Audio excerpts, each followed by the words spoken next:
Bab 2040. Terus bertengkar. Penatuani membuat wajah serius dan mengancam dengan keras.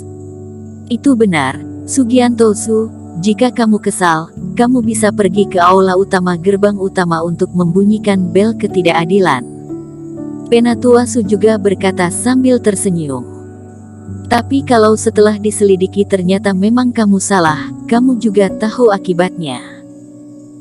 Demi Yulianto Su, dia bisa memberi sedikit wajah pada Sugianto Su, tapi sekarang kakak tertuanya sudah meninggal, dia hanyalah murid-murid partai bagian luar, dan dia berani sombong di hadapan penatua ini, benar-benar mencari kematian. Sugianto Su, tentu saja kebebasanmu untuk pergi mencari seseorang untuk mengadu, tetapi dirimu benar-benar berpikir bahwa dengan kultivasi Homarhu, tubuh kakak laki-lakimu dapat dimusnahkan secara instan. Pengurus juga mencibir dan berkata, jangan lupa, apa yang digunakan kakakmu adalah menarik iblis ke dalam tubuh. Teknik semacam ini pada dasarnya berbahaya, dan ada orang yang pernah mati juga sebelumnya.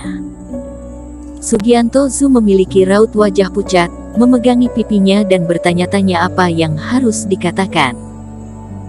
Jika dia bersikeras membuat masalah, dia akan menyinggung semua pengurus dan penatua. Tapi dadanya sesak dan dia hampir muntah darah. Kakak besar dibunuh oleh Eric Kin, tetapi Eric Kin tidak dihukum sama sekali, tetapi itu malah menjadi kesalahan kakak besarnya. Kakak seperguruan Su, apa yang harus kita lakukan? Ryu Zheng dan yang lainnya juga pucat saat ini, seolah-olah mereka adalah anjing yang berduka. Ayo pergi. Sugianto Su melirik Eric Kin dengan getir, dan dengan dukungan orang banyak, dia berbalik dan pergi. Hal ini, dia tidak akan membiarkannya begitu saja, tetapi dia tidak bisa mengandalkan kekuatannya sendiri, dia harus menemukan tuan besar yang dapat menghukum Eric Kin. Dan saat Eric Kin dan Yulianto Su bertempur, Partai Jihuo, puncak ketiga partai bagian dalam, adalah sebuah istana yang agak mewah. Di salah satu ruangan, banyak penatua duduk di dalamnya, dan diskusi berjalan lancar. Chen tetap tenang dan tenang seperti biasa, duduk di sudut, mendengarkan pendapat para penatua lain di barisan mereka. Tidak boleh terlalu sombong. Meskipun dia adalah sesepuh partai Jihuo, itu karena dia mengorbankan hidupnya untuk membunuh musuh yang kuat dan kembali dengan nyawanya sebagai jabatan penatua. Dalam hal kekuatan, di antara para tetua partai Jihuo, dia termasuk yang paling akhir. Selain itu, sejak itu fondasinya sendiri rusak, dan kultivasinya macet. Sekarang lebih seperti orang yang transparan.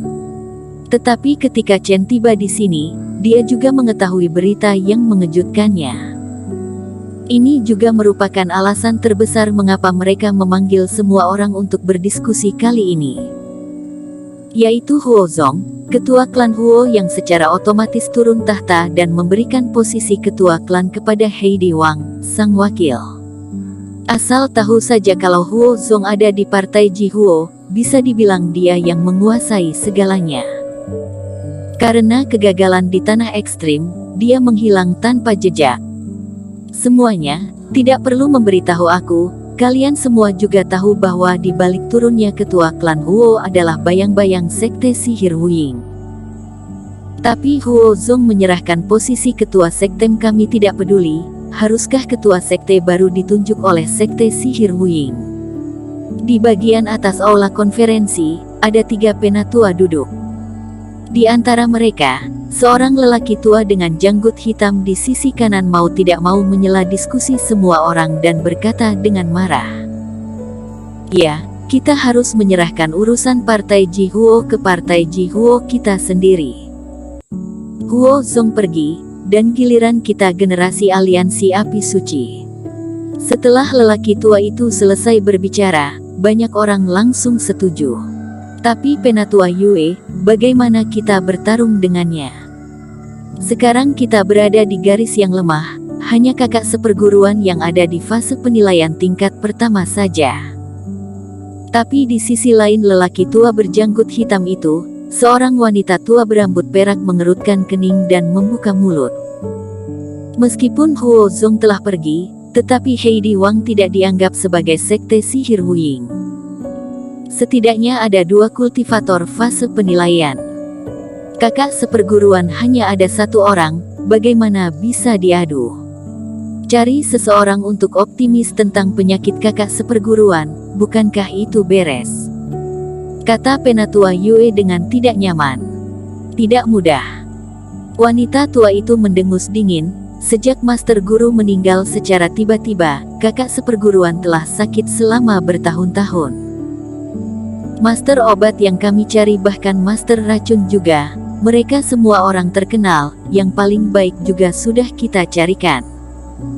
Apakah kalian ingin melihat Heidi Wang naik posisi begitu saja?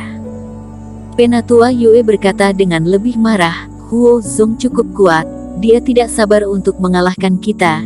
Jika tuan berikutnya masih bukan dari garis kita, maka kita benar-benar lebih habis. Jadi kita hanya perlu pergi ke Gunung Api Sakti dan mendapatkan segel api suci. Dengan benda ini, kita berhak menjadi pemimpin, dan sekte sihir Wuying tidak berhak campur tangan. Wanita tua berambut perak itu berkata, Gunung Api Sakti telah disegel, jika ingin menemukan benda ini, lebih baik menemukan cara untuk menyembuhkan kakak seperguruan. Keduanya tidak bisa mengatakan pendapat yang sama, dan mereka langsung bertengkar. Chen juga sakit kepala. Kakak seperguruan kaku dan bimbang, sedangkan yang tua dan yang sudah tua selalu tidak senada dan tidak bisa memberikan hasil akhir. Dia merasa sangat membosankan dan mau tidak mau mengeluarkan token, ingin melihat hasil penilaian Eric Qin. Menghitung waktu, Eric Qin juga harusnya sudah berstatus murid partai bagian dalam. Dan orang ini memiliki kepribadian yang berhati-hati, dan semuanya harusnya berjalan dengan baik. Akibatnya, dia menemukan token dan melihat transmisi. Chen terkejut dan melompat dari tempat duduknya. Bersambung.